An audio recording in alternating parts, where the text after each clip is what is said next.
Okay, welcome to Flash CS5. This is 5.5, but 5 is very similar as well. What I'm going to firstly do is just go through a very basic tutorial on how to open up a document and change the basic properties of there. Now what you will notice is that when you first open up, you will have 3 different sections to work from. You can create from a template that's already been designed by Adobe. Thank you very much, makes it easier. You can create one of these other new documents depending on what you're using. If you're doing something like action scripting, or you'd like to do some general things in Flash, my advice is use the action script. If you're creating for an actual program called Air, you can do that, or also for Android, ISO and Flashlight. So there's a couple of presets there, and you've also got just a basic Flash project. My advice is go with the action scripting. It gives you the most amount of tools that you can use, and you're able to make that easy for yourself. And also you can click on these links, which will take you to a few other programs and also sites and links that help you to actually learn Flash. So let's go with ActionScript 3.0. When you first open this up, you'll see that you're actually presented with this document that is in the middle of your screen. Now that document has actually got its details over here in the properties section. So you can see properties.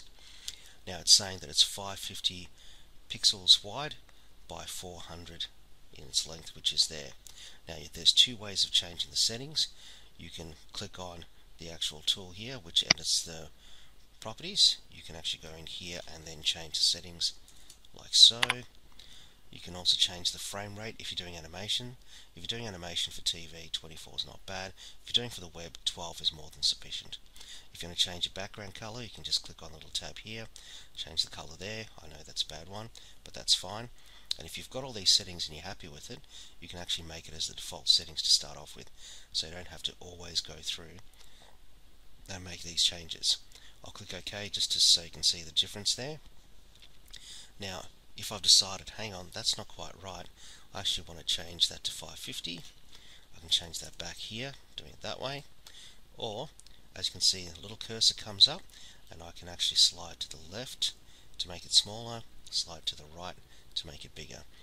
So there's a couple of different options of changing your settings in there. So I've just made that a 600. Don't like the stage shape there or the color, so I'm going to go through and change that back to white. So there you are. That's your basic settings and changing your documents. And my advice is always go through and save your file straight away. So go to save, make it something meaningful. Document. There you are. And by saving that, if there's any mistakes that happen, you can go through. Okay, so that's the first thing in opening up. I'll come back to you later with making a few changes to the actual area of Flash.